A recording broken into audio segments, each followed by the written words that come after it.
ایک بے حد ذہین شخص تھا۔ وہ مستقل طور پر اس احساس میں مبتلا رہتا تھا کہ میں زندگی میں اپنے ایقی مقام کو نہ پا سکا۔ بالآخر اس نے خودکشی کر لی۔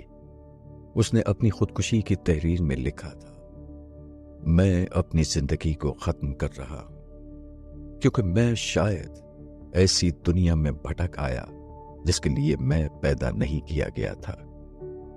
کمی کا یہ احساس اکثر ان لوگوں کا پیچھا کیے رہتا ہے جو فطرت سے غیر معمولی ذہن لے کر پیدا ہوئے ہوں۔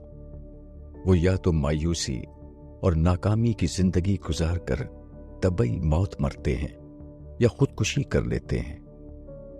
کم تر ذہن رکھنے والوں میں ایسے لوگ کافی مل جائیں گے جو بظاہر مطمئن زندگی گزارتے ہوں، مگر برتر ذہن رکھنے والوں میں مشکل ہی سے کوئی شخص ملے گا جو مطمئن زندگی حاصل کرنے میں کامیاب ہوا ہو۔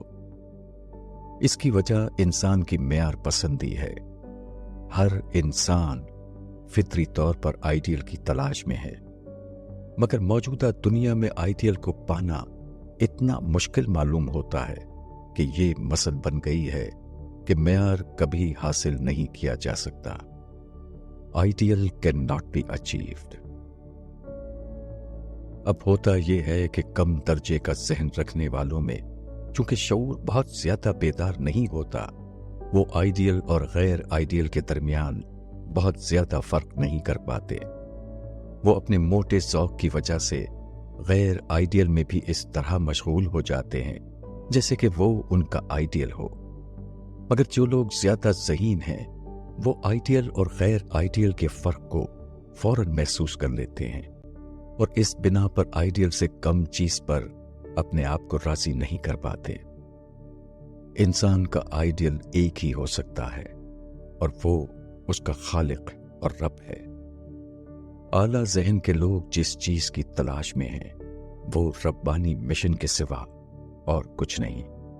خدا کا وجود ہی آئیڈیل وجود ہے، اور خدا کے مشن میں اپنے آپ کو مشغول کر کے ہی ہم اس چیز کو پا سکتے ہیں جو ہماری پوری ہستی کو تسکین دے اور آئیڈیل کے بارے میں ہماری ذہنی معیار پر مکمل طور پر پورا اترے۔ انسان کا آئیڈیل اس کا خدا ہے، مگر وہ اپنے اس آئیڈیل کو ناکام طور پر غیر خدا میں تلاش کر رہا ہے۔ مولانا وحید الدین خان